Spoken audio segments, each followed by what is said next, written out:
కేవలం 5,000తో 605 గజాల భూమిలో 630 స్క్వేర్ ఫీట్ సింప్లెక్స్ హౌస్ కేవలం 36 లక్షలు మాత్రమే. Hi viewers, welcome to Suman TV. నేను మీ ఉమా.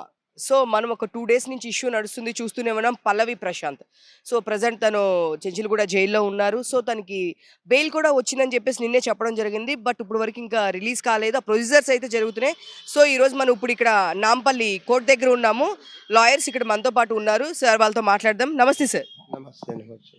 సార్ ఇదైతే బెయిల్ అయితే నిన్నే వచ్చేసింది. నిన్న ఈవినింగ్ 5 o'clock అనేది మా దగ్గర ఇన్ఫర్మేషన్ ఉంది సార్.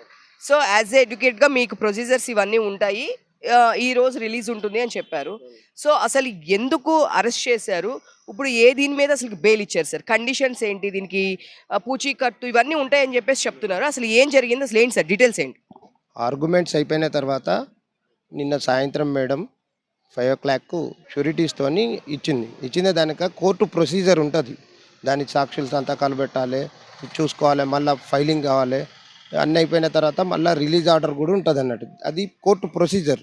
నిన్న సాయంత్రం డ్యూటీ టైం ఉంటుంది కాబట్టి నియమ నిబంధనల ప్రకారం 5 గంటలకు ఇచ్చింది కాబట్టి ఈరోజు మేము షూరిటీస్ ఆల్రెడీ కట్టేసినాం, చేసినాం. ఇప్పుడు మేడం వచ్చిన తర్వాత తీసుకెళ్ళి షూరిటీస్ పిలిపించి మాట్లాడించి రిలీజ్ ఆర్డర్కు ప్రిపేర్ చేస్తే ఈరోజు సాయంత్రం వరకు వచ్చేస్తుంది. సో అసలు ఈ సుమోటో కేసు అంటే ఏంటి, దీన్ని ఎవరు మేము మొన్న కూడా అడగడం జరిగింది. సో ఇది కేసు ఎవరైనా పెట్టారా, లేదు అసలు ఇది ఎందుకు ఫైల్ అయింది అని చెప్పేసి దీని గురించి డీటెయిల్స్ చెప్తారా మాకు? సుమోటో కేసు పోలీసు వాళ్ళు పెట్టిరు. ఎక్కడన్నా కొట్లాట అయితే ఇది చేస్తే ఒక కంప్లైంట్ ఎవరైనా ఇచ్చేస్తే దాన్ని జనరల్గా ఒకరు కొట్టిండ్రు వీళ్ళు వీళ్ళని ఇచ్చేస్తారు. పోలీసు వాళ్ళే పెట్టిరు కేసు. వీళ్ళు ఇట్లా ధ్వంసం అయింది, ఈయన వల్ల ఇట్లా అయింది, ఈ విధంగా జరిగింది, ఇట్లా దాడి జరిగింది, ప్రభుత్వ ఆస్తులు నష్టం జరిగింది, ఎంబీ యాక్టులు పెట్టిండ్రు. ఇప్పుడు ఎక్కడైనా కానీ అంత జనం ఉన్నప్పుడు పోలీసులు సమయం పాటించేసి రెస్పెక్టబుల్గా ఇది చేసి అంతా క్లియరెన్స్ చేసి ఈ గ్రామీణ స్థాయిలో ఉన్న ఒక రైతు కుటుంబం ఉన్న అతన్ని నాగార్జున గారు బిగ్ స్టార్ చేసినప్పుడైతే చాలామంది రైతులు, వివిధ రకాల ఫ్యాన్స్లు వచ్చారు. ఫ్యాన్స్ వాళ్ళకి సంబంధించి వచ్చి అక్కడ అనుకోకుండా జరిగిన సంఘటన ద్వారా ఈయనని A1 A2గా చేసి ఎఫ్ఐఆర్ చేసి ఈయన మీద కేసు పెట్టడం జరిగింది. ఎప్పుడైనా పోలీసు వాళ్ళు ఇంత అత్యాధునికమైన ప్రపంచంలో అత్యాధునిక వ్యవస్థ ఉన్నప్పుడు ఈ వ్యవస్థలో law and order consult DCP గారు, ఎస్సీపీ గారు అంతా చూసుకోవాలి, పర్యవేక్షణ ఉండాలి. చూసుకొని ఏం జరుగుతుంది, ఏం సంగతి అనేది చూసుకొని క్లియరెన్స్ ఇచ్చేయాలి. ఇచ్చిన తర్వాతనే ఎవరైనా వీవీఐపీలు ఉన్నప్పుడు బయటికి పంపిస్తే బెటర్. సో ఇంకొకటి వినిపిస్తుంది ఏంటి అంటే, చాలా మంది సోషల్ మీడియా కానీ బయట కానీ, మొన్న కూడా మీరే మాట్లాడడం జరిగింది మన జూబ్లీ పోలీస్ స్టేషన్లో, నేను మిమ్మల్ని అడిగాను. సో ఇది కావాలని వాంటెడ్లీ చేశారు, ఇక్కడ పెద్ద సెలబ్రిటీ ఉంటే ఇట్లా చేయగలరా అని చెప్పేసి మాట్లాడడం జరిగింది. సో నిజంగానే ఒక కామన్ మ్యాన్ కాబట్టి చేశారు, అదే పెద్ద సెలబ్రిటీ ఉంటే ఇలా చేసేవాళ్ళ? ఇప్పుడు ఆయన సెలబ్రిటీ అయ్యిండు, నాగార్జున గారు బిగ్ బాస్లో సెలబ్రిటీ అయ్యిండు. గెలిచే వరకు కూడా సెలబ్రిటీ కాదు, నామమాత్రంగా బిగ్ బాస్లో ఒక ఆట ఆడే వ్యక్తి. ఒక్కటేసారి సెలబ్రిటీ కాగానే బయట ఇంకా వివిధ రకాలుగా ఇది ఉండే. అయితే ఇప్పుడు పెద్ద సెలబ్రిటీ అయినప్పుడు చాలా సంఘటనలు అయినాయి. ఇదివరకు రాష్ట్రంలో, దేశంలో చాలా సంఘటనలు అయినాయి. ఎప్పుడు కానీ ఇలాంటి సంఘటనలు అయినప్పుడు ఇట్లా సెలబ్రిటీల మీద కేసు పెట్టరు. దాని నిర్వాహకులు కానీ, దానికి సంబంధించిన వారు కానీ, దాని మీద దాడి చేసిన కానీ, ప్రభుత్వ ఆస్తులు ధ్వంసం చేసిన వారిని ఇది చేసి పోలీసులు పూర్తి దర్యాప్తు చేసిన తర్వాత, నిశ్చితంగా పరిశీలిన తర్వాత అప్పుడు కేసు పెట్టాలి. యాక్చువల్గా పోలీసులు కొద్దిగా తొందరపాటు చర్య చేసారు. సార్ ఇప్పుడు ఇది మనకు వచ్చేసి ఇది బిగ్ బాస్ మీరు అన్నారు సంస్థ అనేది. బిగ్ బాస్ ఇప్పుడు అన్నపూర్ణ స్టూడియోస్ అండ్ స్టార్మా జరిగింది అక్కడ. సో వీళ్ళకి ఎలాంటి రిలేషన్ అనేది ఉండదా, వీళ్ళకి ఎలాంటి కేసు ఫైలింగ్ కానీ వీళ్ళకి ఎట్లాంటి సంబంధం అనేది ఉండదా? ఓన్లీ పల్లవి ప్రశాంత్ విన్ అయ్యాడు కాబట్టి దీని వల్ల జరిగింది కాబట్టి తినికే ఉంటుందా? వాళ్ళకి ఎలాంటి సంబంధం ఉండదా నాగార్జున గారు హోస్ట్కే కానీ? ఇప్పుడు ఆ సంస్థ నిర్వహించిన తర్వాత వాళ్ళకి బయటికి పంపించేసారు. వాళ్ళది అయిపోయింది కార్యక్రమం ఒక దగ్గర. వాళ్ళది అయిపోయిన తర్వాత బయటికి వచ్చిన సంఘటన ఇది. బయటికి వచ్చిన తర్వాత జరిగిన సంఘటన. బయటికి వాళ్ళకి సంబంధం ఉండదు కదండి. అక్కడ చేసిన తర్వాత వాళ్ళ పరిధి ఏంది, అన్నపూర్ణ స్టూడియో గేట్ వరకే. దాని తర్వాత బయటికి వచ్చిన తర్వాత వాళ్ళకి సంబంధం ఉండదు. ఈ లా అండ్ ఆర్డర్లో ప్రాబ్లం అయిన చిన్న అనుకోని సంఘటన. ఇప్పుడు ప్రభుత్వ ఆస్తులు ధ్వంసం చేయమని ఎవరు చెప్పరు. అది ఎవరో చేసిరు, వాళ్ళని కూడా రిమైండ్ చేసిరు, ఇది చేసిరు, అట్లా చేస్తే బెటరు. కానీ ఈయననే చేపించిండు అన్న విధంగా ఉన్నది. ఆ విధంగా అట్లా కరెక్ట్ కాదు. దానికి ఒక ప్రొసీజర్ ఉంటుంది. ఒక కేసు కాగానే వీళ్ళే అని ఎట్లా చేస్తారు? ఏదైనా కేసులో అయినా కానీ దర్యాప్తు చేస్తారు, దానికి నియమ నిబంధనలు ఉంటాయి. డీసీబీ గారు కొద్దిగా ఆలోచించి ఇది చేయాలి. ఆయన రైతు బిడ్డ అంటే అందరికి చట్టాలంటే అందరికీ ఒకటే ఉంటాయి కానీ రైతు బిడ్డ అని చెప్పుకుంటాడు, వకీల్ అని చెప్పుకుంటాడు, యాంకర్ అని చెప్పుకుంటారు. ఆయనకు సార్కు తెలుసో తెలియదేమో, ఎవరైనా కానీ గ్రామీణులు ఉన్న ఆయన రైతు బిడ్డ కాబట్టి రైతు బిడ్డ అనేది చెప్పుకుంటాడు. బిగ్ సెలబ్రిటీ నేను అది ఇది అని చెప్పుకోలే కదా, సామాన్య గ్రామం నుండి వచ్చింది కాబట్టి జనరల్గా పల్లవి ప్రశాంత్ అనేటోళ్ళు బిగ్ బాస్కి వచ్చిన తర్వాత రైతు బిడ్డనే కాబట్టి ఇప్పుడు చెప్పుకుంటాడు. ఆయన జీవించినంత కాలం రైతు బిడ్డనే చెప్పుకుంటాడు, రైతు కాలం ఉన్నన్ని రోజులు. సార్ ఇప్పుడు 14 రోజులు రిమాండ్ నాన్ బెయిలబుల్ అని చెప్పేసి చెప్పడం జరిగింది. ఆ రోజు జూబ్లీ హిల్ పోలీస్ స్టేషన్లో ఇదే మెన్షన్ చేయడం జరిగింది, చెప్పారు. సో ఇప్పుడు ఒక 2 డేస్కి బెయిల్ అనేది వచ్చింది. సో ఇప్పుడు ఎలాంటి ప్రొసీజర్ జరిగింది అంటే ఇప్పుడు తను సోషల్ మీడియాకి ఏమైనా దూరంగా ఉండాలా, లేదు ఇంకేమైనా చాలా కండిషన్స్ త్రూ బెయిల్ అనేది వస్తుందని చెప్పేసి అంటున్నారు. సో యాజ్ ఏ మాకైతే తెలియదు, సమ్ కండిషన్స్ ఉంటాయి, పూచీకత్తు కండిషన్స్ త్రూనే బయటికి పంపిస్తారు, వాటిని ఏమన్నా మళ్ళీ మీరకూడదు అని చెప్పేసి చెప్తున్నారు. సో ఎలాంటి కండిషన్స్ ఉంటాయి, ఏంటి ఆ కండిషన్స్? కండిషన్స్ ఒకటే ఉన్నది. 1వ తారీఖు 16వ తారీఖు ప్రతి నెల పోలీస్ స్టేషన్లో వెళ్ళి సంతకం పెట్టాలి, అంతే. సోషల్ మీడియా మాట్లాడవచ్చు, ఇబ్బంది ఏం లేదు. మాకు ఇంకా పేపర్ కూడా లభ్యం కావాలి. లీగల్గా చూసిన తర్వాత టెక్నికల్గా ఏమైనా ఉంటే మీకు తెలియజేస్తాం. సార్ ఇప్పుడు ఈ 14 రోజులు ఈ పీరియడ్ ఇదంతా అంటున్నారు కదా, ఇది అయిపోయిన తర్వాత ఇంకొకటి కూడా మెన్షన్ చేసింది ఏంటంటే 16 లక్షల ఆస్తి ఏదో నష్టమైంది గవర్నమెంట్ ఇది అని చెప్పేసి చెప్పారు. సో ఇప్పుడు ఆ అమౌంట్ కూడా వీళ్ళు పల్లవి ప్రశాంత్ వాళ్ళు పే చేయాలా, లేదు అంటే అవసరం లేదా? గవర్నమెంట్ ఆస్తి ధ్వంసమైంది కాబట్టి మేము ఇలా చేసాము అని చెప్పేసి మొన్న పోలీస్ స్టేషన్లో చెప్పడం జరిగింది. సో కాబట్టి ఇప్పుడు ఆ అమౌంట్ ఏమన్నా వీళ్ళు పే చేయాల్సి ఉంటుందా పల్లవి ప్రశాంత్ వాళ్ళు? ఎవరో పెళ్ళికి మనం ఎట్లా పోతామమ్మా? ఎక్కడ ఎవరో పలగొట్టిన దానికి పల్లవి ప్రశాంత్ ఎట్లా పే చేస్తాడు? పల్లవి ప్రశాంత్ మీదే అన్యాయంగా కేసు పెట్టిరనే మేము ఆర్గ్యుమెంట్ చేసినాము. చట్ట ప్రకారంగా పోలీసు వాళ్ళు తీసుకుంటే బాధ్యతాయుతంగా తీసుకుంటే కాని సంఘటన. ఇప్పుడు అలాంటి డబ్బులు ఎందుకు ఈయన సెలబ్రిటీ పోతుండే. ఇప్పుడు చిరంజీవి వచ్చిండు అనుకో, ఎక్కడన్నా ఏడన్నా ప్రమాదం ఏర్పడ్డది అనుకో, చిరంజీవి ఇస్తాడా? చిరంజీవి రోడ్డు మీద పోతుండు, బయట ఎక్కడన్నా వెనక యాక్సిడెంట్ అయింది, చిరంజీవి యాక్సిడెంట్ అయింది ఆయన్నే చేసిండు అని అంటారు. అట్లా తప్పు కదా. చట్టం ఉంటుంది, ప్రొసీజర్ ఉంటుంది. ప్రభుత్వ ఆస్తులు ఎవరు ధ్వంసం చేసిర్రో వాళ్ళు రికార్డ్ చూడాలి, ఇది చేయాలి, దానికి ఒక కేసు ఉంటుంది, కొట్లాడాలి, వాళ్ళు ప్రూవ్ చేయాలి. వాళ్ళు ప్రూవ్ చేసేసి ఇప్పుడు కొత్తగా వచ్చిన గవర్నమెంట్ శాంతి భద్రతలకు కానీ ఈ మత్తు పదార్థాలకు దూరం ఉందంటున్నాను. నేను ఒక ఎగ్జాంపుల్ చెప్తాను. మా జూబ్లీ హిల్స్, బంజారా హిల్స్లో ఇన్ని పబ్బులు ఉన్నాయి. పాశ్చాత్య నాగరికత ధోరణులకు అలవాటు పడుతున్నారు. డ్రగ్స్ ఉన్నదని ముఖ్యమంత్రి గారు అసెంబ్లీ సాక్షిగా చెప్పిర్రు. ఈ డ్రగ్స్ నిర్మూలన చేద్దాము అది ఇది అని చెప్పిండు. ఈ డీసీపీ గారిని, ఏసీపీ గారిని నమస్కారాలు తెలియజేసి చెప్తున్నా ఏమంటున్నంటే పాశ్చాత్య నాగరికతను క్లోజ్ చేయమను. ఒకటి వరకు పర్మిషన్ పాశ్చాత్య నాగరికత ధోరణులను అలవాటు పడిన వాళ్ళకు 1 దాకా ఎందుకు పర్మిషన్ ఇస్తావు? 10 గంటలకు క్లోజ్ చేయి, 9 గంటలకే క్లోజ్ చేయి. పబ్బులు ఎవరు నడిపిమంటారు? ఎవరి గురించి ఆ పబ్బుల నాగరికత ఎక్కడిది? బాజాప్తా ఈ రాష్ట్ర ముఖ్యమంత్రి చెప్పిండు. ఈ పబ్బులు ఎందుకు 1కి ఎవరు పర్మిషన్ ఇవ్వమన్నారు? ఎందుకు పర్మిషన్ ఇస్తున్నారు? సాధారణ ప్రజలు మంచిగా చేసుకోమనండి, ఇంట్లో చేసుకోమనండి, లేకపోతే ఒక ప్లేస్ అరేంజ్ చేయమండి, నూతన సంవత్సర శుభాకాంక్షలు చేస్తారు. ఈ పబ్ కల్చర్ ఏందండి? ఎవరు పర్మిషన్ ఇవ్వమంటారు? పేకాట బంద్ చేసిండు కేసీఆర్. ఈ రేవంత్ రెడ్డి గారు ఒక మంచి కల్చర్ తెచ్చిండు. రాష్ట్ర ముఖ్యమంత్రికి అభినందనలు చేసి ఈ రాష్ట్రంలో ఉన్న తెలంగాణ ప్రతి ఒక్కరి బాధ్యత. రేవంత్ రెడ్డి గారు ఒక పిలుపునిచ్చినప్పుడు ప్రతి ఒక్కరి బాధ్యత, మీడియా బాధ్యత, యువకుల బాధ్యత, చదువుకున్న వాళ్ళ బాధ్యత, సమాజంలో ఉన్న వాళ్ళందరి బాధ్యత. పబ్ కల్చర్ 1 దాకా ఎందుకు ఇస్తారండి? 9 గంటలకు క్లోజ్ చేయమనండి. మంచిగా ఉమ్మడి కుటుంబంలో భోజనం చేయమని ఇది చేయండి. ఈ పబ్ కల్చర్ పెట్టి డ్రగ్స్ పెట్టి ఇది చేసి మత్తు తప్ప ఇది చేసి ఆ మందు తాగిన తర్వాత పబ్బుతో వచ్చి ఎవరికో గుద్ది ఇది చేసి యాక్సిడెంట్ ఎవరో చనిపోతున్నారు. ఎందుకు? డీసీపీ గారికి విన్నవించుకుంటున్నా ఒకటే. సార్ ఇది వచ్చేసి వీళ్ళతో పాటు ఐ మీన్ మైనర్లు ఉన్నారు, వాళ్ళు పగలగొట్టిన వాళ్ళు అని చెప్పేసి మొన్న అరెస్ట్ చేయడం జరిగింది జూబ్లీ హిల్ పోలీస్ స్టేషన్లో. వాళ్ళ గురించి కూడా మీరు ఏమన్నా చూస్తున్నారా? అంటే ఎట్లా ఉంది వాళ్ళ ప్రొసీజర్ ఏంటి? ఎంతమంది ఉన్నారు, అసలు ఎంతమంది అరెస్ట్ అయ్యారు, లోపల ఉన్నారా రిమైండ్లో వాళ్ళు కూడా? మేము ఓన్లీ పల్లవి ప్రశాంత్ వాళ్ళ బ్రదర్ కేసే చూస్తున్నాము. మిగతా మా సోదరులు వేరే వాళ్ళని చూస్తున్నారు. చట్ట ప్రకారం మైనర్లు ఉంటే జువెనలోము దానికి సెక్షన్లు వేరుంటాయి, సపరేట్ కోర్టు ఉంటుంది, వ్యవహారం ఉంటుంది. దాన్ని మా సోదరులు అంతా పరిశీలిస్తారు, ఇది చేస్తున్నారు. వాళ్ళది వాళ్ళు చూస్తున్నారు, మేము A1 A2కు చూస్తున్నాము.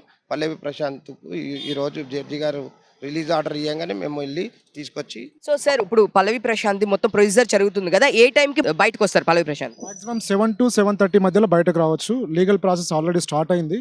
మేము షూరిటీస్ ఫైల్ చేశాము, కండిషన్స్ మెన్షన్ చేశాము, కోర్టులో సబ్మిట్ చేయడం జరిగింది. జడ్జి గారు వాటి మీద సంతకాలు చేయగానే మేము రిలీజ్ ఆర్డర్ తీసుకొని జైలర్ గారికి మేము ప్రొడ్యూస్ చేసిన తర్వాత యాజ్ పర్ జైల్ రూల్స్ ప్రకారం 7 to 7:30 మధ్యలో ఎనీ అక్యూజ్డ్ ఏ టైంలో మేము రిలీజ్ ఆర్డర్ ఇచ్చినా ఆ టైంలో వాళ్ళు రిలీజ్ చేసేయడానికి వాళ్ళకు అథారిటీ ఉంటుందండి. సో అంటే మాక్సిమం 5 o'clock తర్వాత ఇలాంటి కోర్టు కానీ పోలీస్ సంథింగ్ అంటే మాకు తెలిసిన జనరల్ పీపుల్కి 5 o'clock తర్వాత బయటికి పంపించారు ఇట్లా చెప్తూ ఉంటారు. సో ఇప్పుడు మనకి 7 కైనా పంపిస్తారా? No problem. 7కి పంపిస్తారు. 7:30కి పంపిస్తారు. జైలుది separate. Process legal process day అంతా జరుగుతుంది.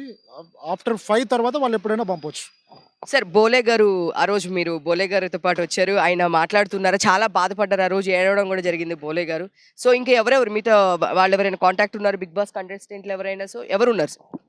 బోలే గారు మొట్టమొదటిగా నేను సినిమా డైరెక్టర్ను, యాక్చువల్గా అది తెలియదు అందరికీ. నేను జైబోలో తెలంగాణ సినిమా ఎన్ శంకర్ గారి దగ్గర అసిస్టెంట్ డైరెక్టర్ చేసిన. సార్ పాటల రచయిత, నంది అవార్డు గ్రహీత, మేమంతా కళాకారులం. యాక్చువల్గా ఏంటంటే బోలో గారితో నేను సినిమా చేస్తుంటే మ్యూజిక్ డైరెక్షన్, మ్యూజిక్ గురించి మాట్లాడుతూ వచ్చిన నేపథ్యంలో ఇట్లా అయింది అని చెప్పిన తర్వాత అక్కడి నుంచి బోలే గారి సమక్షంలో అందరం కలిసి, నేను లక్ష్మణ్ గారు, రామారావు గారు అందరం కలిసి కోఆర్డినేషన్ చేసుకొని మేము కూడా కళాకారులం కాబట్టి అందరినీ వాళ్ళ బాధలు ఏముంటుందో తెలుసు. ఇంకా పల్లవి ప్రశాంత్ రైతు బిడ్డ కాబట్టి ఆయన బాధలు ఎట్లుంటో మాకు తెలుసు కాబట్టి మేమంతా సమిష్టి కృషితోని, ప్రశాంత్ గారు వచ్చారు, బోలే గారు వచ్చారు, ఇంకా వేరే వాళ్ళు కూడా వచ్చారు, ఫోన్లు కూడా చేశారు. కాబట్టి మేము ఈ కోఆర్డినేషన్ చేసి 48 గంటల్లో దీన్ని చేసినాం. నేను ముఖ్యంగా ఏం చెప్తున్నానంటే ఈ తెలంగాణ రాష్ట్ర ముఖ్యమంత్రి పిలుపు మేరకు ఈ రాష్ట్రంలో రాష్ట్ర ప్రజలు అంతా యువత కానీ, చదువుకున్నోళ్ళు కానీ, ఎవరైనా కానీ ప్రతి ఒక్కరు డ్రగ్స్ నిర్మూలించడానికి ముందుకు నడుము బిగించాలి. దానికి సుమన్ టీవీ కూడా కోఆపరేట్ చేస్తుంది. సుమన్ టీవీ గారికి ప్రత్యేక కృతజ్ఞతలు తెలియజేస్తూ, సుమన్ టీవీ గారు ఇంకా ఎదగాలని కోరుకుంటూ, డ్రగ్స్ నిర్మూలన చేస్తూ ఈరోజు జాతీయ రైతు దినోత్సవం శుభాకాంక్షలు తెలుస్తూ పల్లవి ప్రశాంత్ ఈరోజు కూడా జాతీయ రైతు దినోత్సవం రిలీజ్ చేయడం మాకు సంతోషం ఉన్నది. సుమన్ టీవీ గారికి ప్రత్యేక రైతు బిడ్డ రైతు రోజే బయటికి వెళ్ళింది కాబట్టి మాకు కూడా మంచి సంతోషం ఉన్నది. మేమే వెళ్ళి జైలుకి వెళ్ళి తీసుకొచ్చి వాళ్ళ అమ్మ నాన్నకు అప్పచెప్పి కొన్ని ఎలా ఉండాలో కొద్దిగా చెప్తాం. ఎందుకంటే ఊర్లో విలేజ్లో ఉన్న అబ్బాయిని ఇది చేసి కొంతమంది ఇట్లా చేయి అట్లా చేయి అని బలవంతంగా ఇది అవుతుంది. ఇప్పుడు వీళ్ళ ఫ్యామిలీ మెంబర్స్ మీతో ఎవరు అప్రోచ్ ఉన్నారు సార్? ఈ ప్రొసీజర్ అంతా ఎవరు మీకు అంటే వాళ్ళ బ్రదర్ కూడా లోపలే ఉన్నారు, పల్లవి ప్రశాంత్ అండ్ వాళ్ళ బ్రదర్ కూడా లోపలే ఉన్నారు కదా. ఇప్పుడు మీకు ఈ కేస్ డీటెయిల్స్ కానీ ఎవరైనా సరే మీతో వాళ్ళ ఫ్యామిలీ నుంచి ఎవరు అప్రోచ్ అయ్యారు, ఎవరు ఉన్నారు మీతో పాటు? మాకు మొత్తం బోలే అన్నతోని కోఆర్డినేషన్ చేస్తున్నాము. వాళ్ళ ఫాదర్ కూడా వచ్చిండు, మదర్ వచ్చిండు, వాళ్ళ తమ్ముడు వచ్చిండు, కుటుంబం వచ్చింది, అందరు వచ్చిర్రు. అందరినీ సంలాయించాలి, ఎందుకంటే వాళ్ళకి ఏం తెలియదు కదా, రైతు బిడ్డ కంగారు పడతారు కాబట్టి మేము మా ఇంట్లో కూడా ఉన్నామని చెప్పినాం. వాళ్ళ తల్లి ఎంతనో మా తల్లి ఎంత అట్లా కోఆర్డినేషన్ చేసుకొని ముందడికి తీసుకెళ్ళి చేసినాం. కాబట్టి వాళ్ళందరూ మాతో టచ్. సార్ ఇది ఒక్కటి ప్రజావాణిలో దీన్ని ఫైల్ చేయడం జరిగింది. నేను మనం చూస్తే కనుక అసలు ఈ ప్రజావాణి అనేది ఎలా మనము యూస్ చేసుకోవడానికి కుదురుతుంది, అసలు ఏంటి అసలు ఈ ప్రజావాణిలో మనం కేసు చేస్తే అన్యాయంగా ఎవరి మీద కేసు ఉంటే మన ప్రజావాణిలో కనుక ఫైల్ చేయొచ్చు అని చెప్పేసి ఒక జనరల్ ఇన్ఫర్మేషన్ మాకు తెలుసు. సో అసలు ఇప్పుడు ఈ ప్రజావాణిలో ఏం ఫైల్ చేశారు, అసలు ఏంటి ప్రొసీజర్ ఏంటి? ప్రజావాణిలో సామాన్య మానవునికి, మనిషిగా పుట్టిన ఈ మానవునికి రాష్ట్ర ప్రభుత్వంలో ముఖ్యమంత్రి గారు ఒక ప్రజావాణి అంటే ఎవరి అప్లికేషన్ ఇచ్చి సంబంధిత శాఖలకు పంపించి చర్చించి అధికారులను పిలిపించి ఇది చేసి న్యాయం చేసేందుకు ప్రజావాణి ముఖ్యమంత్రి మంచి ఉద్దేశంతో పెట్టిన దానిని రాష్ట్రంలోని ఎవరెవరికి అన్యాయం అవుతుంది అనేది చిన్న చిన్న సంఘటనలు ఆర్బిట్రేషన్ మధ్యవర్తిత్వం చేసే చాలా ఉంటాయి. 89% ఉంటాయి. అట్లాంటి సంఘటనలకు ప్రజావాణిలకు తెలిస్తే చిన్న ఇష్యూలు కూడా చేయలేకపోతారు. ఎందుకంటే ఈ రాష్ట్రంలో 10,000 మందికి ఒక పోలీసు ఉన్నాడు, అదే అమెరికాలో అయితే 10 మందికి ఒక పోలీసు ఉంటాడు.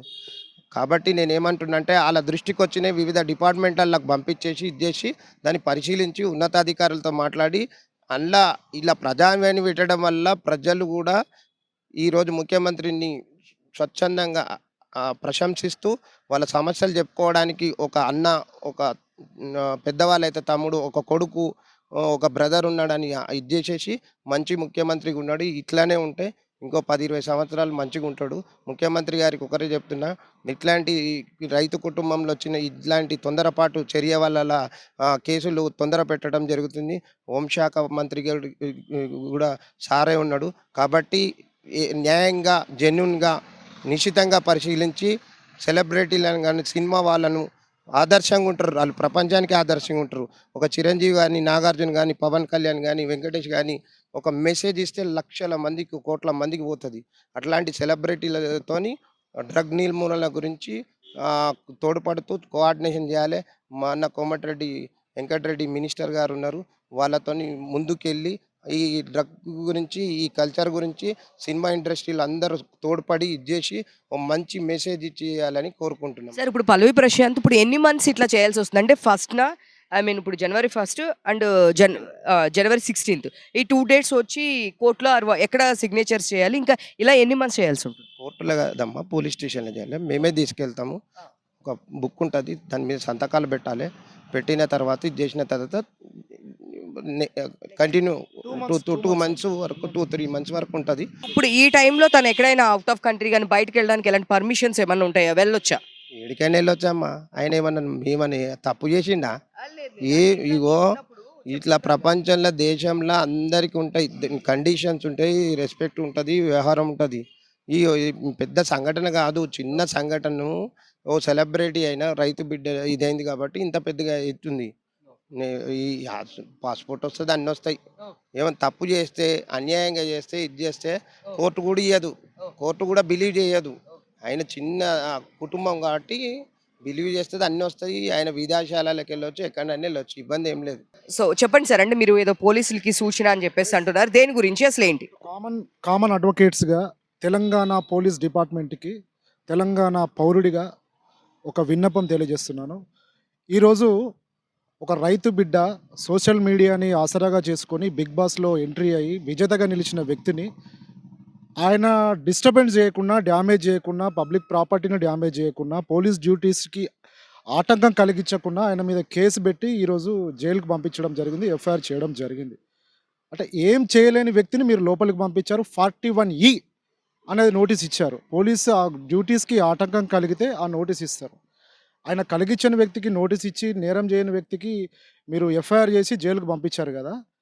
అంటే నిజంగా నేరం చేసిన వాళ్ళని సుమోటాగా, అంటే మీకు మీరే ఫిర్యాదు చేస్తారు, మీకు మీరే ఎఫ్ఐఆర్ చేస్తారు, రిమాండ్ చేస్తారు. ఇలాగా రాష్ట్రంలో జరుగుతున్నటువంటి అల్లర్లు కావచ్చు, రాష్ట్రంలో జరుగుతున్నటువంటి సమావేశాలు కావచ్చు, రాష్ట్రంలో జరుగుతున్నటువంటి సభలు కావచ్చు, పొలిటికల్ మీటింగ్స్ కావచ్చు, పబ్లిక్ మీటింగ్స్, ఇక్కడ ఈ సభలు సమావేశాలు జరిగినప్పుడు అక్కడికి వచ్చిన కార్యకర్తలు కావచ్చు, ఆ ఫ్యాన్స్ కావచ్చు, వాళ్ళు అల్లరి చేసినప్పుడు ఆ మీటింగ్లో వాళ్ళు ఇచ్చే స్పీచ్ని ఆ గుంపులలో చాలామంది చనిపోతున్నారు, చాలామంది డిస్టర్బెన్స్ అవుతున్నారు, స్పృహ పోయి పడిపోతున్నారు.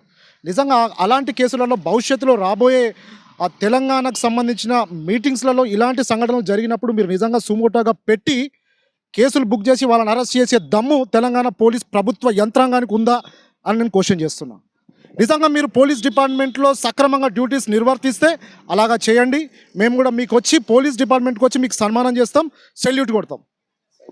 Thank you. చూసారు కదా, ఇది కామన్ మ్యాన్ విషయంలోనే కాదు, ఇలా political meetings, public meetings, events ఇలాంటి చాలా జరుగుతుంటాయి. ఇలా చనిపోయినప్పుడు కానీ ఇలాంటి ఏదైనా సంఘటన జరిగినప్పుడు అందరికీ ఒకటే న్యాయం అనేది ఉండాలి. ఇలా ఒక కామన్ పీపుల్కి ఒకలాగా, సెలబ్రిటీ స్టేటస్ ఉన్న వాళ్ళకి ఒకలాగా చేయకూడదని చెప్తారు. మనం చూస్తూనే ఉన్నాం కదా, ఇప్పుడు జస్ట్ ఒక 1 అవర్లో ఇప్పుడు స్టార్ట్ అవడం జరుగుతుంది. మాక్సిమం ఒక 3-4 o'clock కల్లా పల్లవి ప్రశాంత్ బయటకు వస్తాడు. చూస్తూనే ఉండండి సుమన్ టీవీ, మోర్ అప్డేట్స్.